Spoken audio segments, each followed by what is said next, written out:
অনেকের এই সমস্যাটা হয়, তাড়াতাড়ি নরম হয়ে যাচ্ছে।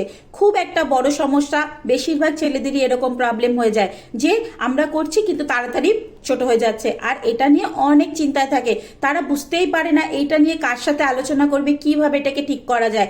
নতুন বিয়ে হয়েছে, খুব ভয় পাচ্ছে। বউ যদি ভাবে যে আমার কোনো প্রবলেম আছে, আমার কোনো রোগ আছে, এই চিন্তাতে তাদের যেই লাইফ আছে সেটা একদম বরবাদ হয়ে যাচ্ছে। আর এটা বারবার বারবার মনের মধ্যে আসার কারণে তারা একদমই ভালোভাবে করতে পারছে না। তো আজকে আমি বলবো এই যে প্রবলেমটা আছে এটা কোনো রোগ কি না, আর এটা হলে আপনারা কিভাবে নিজেদেরকে ঠিক করবেন। তো হ্যালো এভরিওয়ান, আমি সুধা, ঘরে বাইরে রাজকন্যা চ্যানেলে আপনাদের সবাইকে ওয়েলকাম। আমার চ্যানেলে এরকম ইনফরমেশন ভিডিও অনেক আসে, তাই আমার চ্যানেলে যদি কেউ নতুন থেকে থাকেন চ্যানেলটাকে অবশ্যই সাবস্ক্রাইব করে বেল আইকনটাকে দাবিয়ে দেবেন। দেখুন, এই যে প্রবলেমটা আছে এটা বেশিরভাগ ছেলেদের মধ্যে হয়, কোনো না কোনো কারণে হবেই।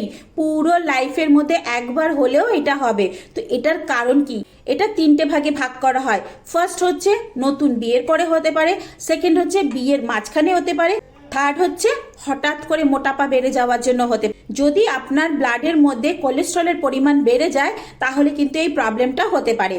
যদি আপনি দেখছেন বিয়ের পরপর আপনার এরকম প্রবলেম হচ্ছে, আপনি কোনোভাবে এটা থেকে ঠিক করতে পারছেন না, তাহলে বুঝতে হবে আপনার কোনো টেনশন হচ্ছে, আপনি কোনো এনজাইটিতে ভুগছেন, আপনি নতুন বিয়ে করে পার্টনারের সাথে ঠিকমতো মানিয়ে চলতে পারছেন না, আপনার মধ্যে যে ভয়টা আছে সেটা অনেকভাবে অ্যাটাক করেছে। তখন কি করবেন? আপনি আপনার পার্টনারের সাথে এটা নিয়ে কমিউনিকেশন করবেন, ভালোভাবে তার সাথে একটু টাইম দেবেন।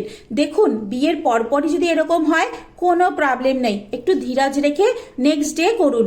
যে আজকেই করতে হবে এমন কোনো কথা নেই, আজকে হচ্ছে না কালকে করি। পার্টনারের সাথে এসব নিয়ে আলোচনা করুন। যত আপনি এইটা নিয়ে আলোচনা করবেন তত আপনার মধ্যে যে ভয়টা আছে সেটা কাটতে থাকবে, আর আপনার যে লাইফ আছে সেটা অনেক বেটার হয়ে উঠবে। তো নতুন বিয়ের পরে যদি এরকম হয় এটা কোনো রোগ না, এটা একটা নর্মাল ব্যাপার।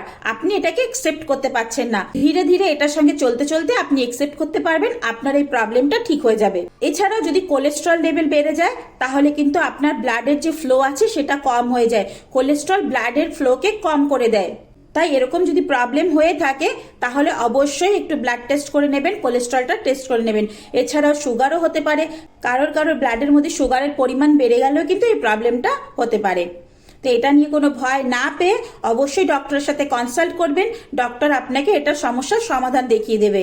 এছাড়াও যদি আপনি হট করে মোটা হতে থাকেন অবশ্যই আপনি ডক্টরের সাথে কনসাল্ট করবেন, না হলে এক্সারসাইজ চালু করে দেবেন, আপনার ব্লাডটা প্রপারভাবে ওখানে ফ্লো হয়ে যাবে।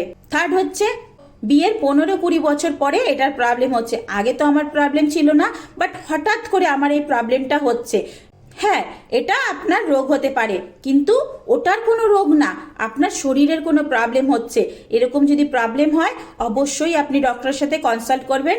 হয়তো আপনার হার্টের প্রবলেম হতে পারে, না হলে আপনার ব্লাডের ফ্লো কম হতে পারে, না হলে আপনার নার্ভেরও প্রবলেম হতে পারে। যদি এইগুলোর মধ্যে কোনো প্রবলেম হয় তাহলে আপনার যে পিন আছে সেটা তাড়াতাড়ি শিথিল হয়ে যেতে পারে। তো যদি আপনি বিয়ের 20 বছর 25 বছর পরে দেখছেন এরকম প্রবলেম হচ্ছে অবশ্যই আপনি কোনো ডক্টরের সাথে কনসাল্ট করুন। এছাড়াও আপনি ঘরে বসে কিছু এক্সারসাইজের মাধ্যমে এটা ঠিক করতে পারেন। বিয়ের পরে যদি এরকম প্রবলেম হয় অবশ্যই আপনি কিছু কিছু মেডিটেশন করবেন, তাহলে এই প্রবলেমটা সলভ হয়ে যাবে। যদি আপনার কোনো মেডিকেল ইস্যু হয় বা ব্লাড ফ্লোর কোনো প্রবলেম হয় তাহলে নাইট্রিক অক্সাইড যুক্ত খাবার খাবেন। এছাড়াও মাছ, মাংস, ডিম এগুলো কিন্তু আপনাকে অনেক সাহায্য করবে ওখানে ব্লাডকে ফ্লো করাতে আর ওখানে স্টে করাতে। কিছু কিছু এক্সারসাইজ করবেন পেলভিক ফ্লোরের। যদি পেলভিক ফ্লোর স্ট্রং থাকে তাহলে অবশ্যই আপনাদের পিন অনেক টাইম শক্ত থাকবে। তো এসব নিয়ে কোনো চিন্তা না করে নিজের প্রবলেমটাকে জানুন আর এটা সলভ করতে চেষ্টা করুন। এটা নিয়ে কোনো ভয় পাবেন না, নর্মাল ব্যাপার, এটা হতেই পারে। তো বন্ধুরা, আজকের ইনফরমেশনটা এতটুকুই। ভালো লেগে থাকলে লাইক, কমেন্ট, শেয়ার করে দেবেন। আর সবাই সুস্থ থাকবেন, ভালো থাকবেন, অনেক অনেক হ্যাপি থাকবেন। বাই।